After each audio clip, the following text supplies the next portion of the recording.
ইসলাম একটা dress code দিয়েছে, 4টা নিয়ম মেনে যদি নারীরা ড্রেস পরে যে কোনো ড্রেস পরতে পারবে, কবুল করে নিবে কে?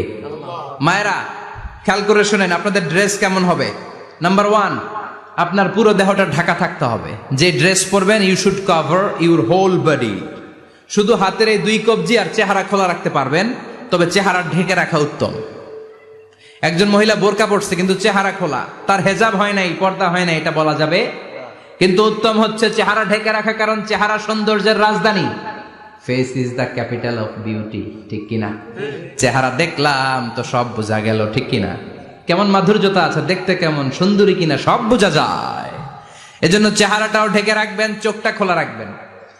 বিশ্বনবীর স্ত্রী উম্মে সালামা বলে, দেখার জন্য আমার 2 চোখের দরকার নাই, লাগবে 1 চোখ। উনি আরেক চোখের মধ্যে আরেক কাপড় দিয়ে রাখতেন, এমনি তাকাইতেন। সাহাবারা বলতেন, উনারে দেখলে আমরা দিতাম দৌড়, ভয় লাগতো। চোখ একটা দেখা যায় আর একটা খোলা, উনারে দেখে আমরা এদিক সেদিক পালিয়ে যেতাম। আবার অনেক মহিলারা পা ঢাকে না, পা কিন্তু পর্দার অন্তর্ভুক্ত। সব সময় মেয়েরা পা মোজা পরে বেরোতে হবে, পা দেখানো যাবে না। হাদিসে এসেছে শুধু হাত এতটুকু, পা কিন্তু পর্দার অন্তর্ভুক্ত। উম্মে সালামা বললেন, ইয়া রাসূলুল্লাহ, আমরা তো হাঁটতে গেলে অনেক সময় পা দেখা যায়। বিষ্ণু বললেন, তাই? তাহলে 1 বিঘত নিচ দিয়ে কাপড় বাড়াও। উম্মে সালামা বললেন, জোরে হাঁটলে তো তারপরও দেখা যাবে। বিষ্ণু বললেন, 1 হাত বাড়াও, ধুলাবালি সহ টানবা, তারপরও পায়ের 1 ইঞ্চি দেখানো যাবে। তাহলে ড্রেস কোডের প্রথম নিয়ম হচ্ছে পুরো দেহ ঢাকবেন। 2 নম্বরের নিয়ম, পোশাক ঢিলে ঢালা হবে না টাইট ফিটিং? আরো জোরে বলেন। আছি আমরা কোন জামানায়, লাজ শরম গেছে হারায়, পাতলা শাড়ির বাহার, পাখি ড্রেস লেহেঙ্গা, পোশাক দেখে নারীর লাজে মরে যাই। হায় হায়, আছি আমরা কোন জামানায়, লাজ শরম গেছে হারায়, ঠিক কিনা? লাজ শরমের বালাই নেই। ঢিলে ঢালা হবে, টাইট ফিটিং হতে পারবে না। মোটা কাপড়ের হবে, এরকম মোটা হবে, মোটা কাপড়, কিচ্ছু দেখা যায় না, বাইনোকুলার দিয়েও দেখা যাবে না। আবার ঢিলে ঢালা আছে না নাই? আমরা পুরুষরা যে এটা পরি, এটা দিয়ে 3 মহিলার কাপড় হয়, ঠিক কিনা? কাপড় পরতে চায় না তারা, ওদের পোশাক আমরা নিয়ে নিছি। তার মানে ঢিলে ঢালা হবে, মোটা কাপড়ের হবে, টাইট ফিটিং হতে পারবে। আবার পুরুষদের পোশাক হতে পারবে।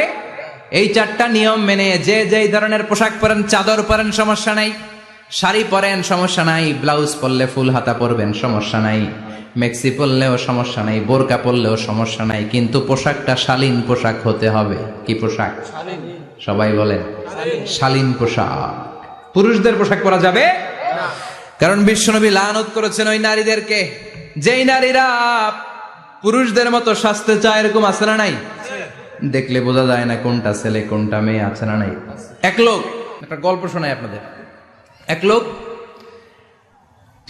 এক বাগানে গিয়েছে, যে দেখে বাগানে কিছু ছেলে মেয়ে খেলাধুলা করে, কিন্তু ছেলে মেয়েদের পোশাক দেখে বোঝার উপায় নাই কোনটা ছেলে কোনটা মেয়ে। শুনতেছেন?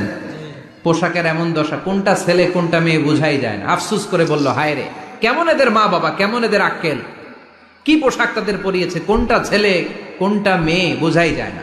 পাশে এক ভদ্রলোক বসা ছিল, রেগে মেগে আগুন, এই মিয়া সাবধানে কথা বলেন, জানেন এগুলো আমার সন্তান, আমার সন্তান এগুলো।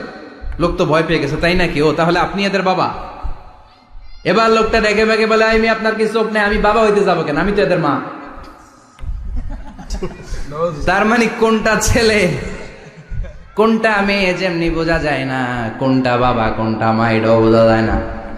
এরকম আছে না নাই? ছেলেরা পরবে ছেলেদের পোশাক, মেয়েরা পরবে মেয়েদের পোশাক। চিল্লায় বলেন ঠিক কিনা?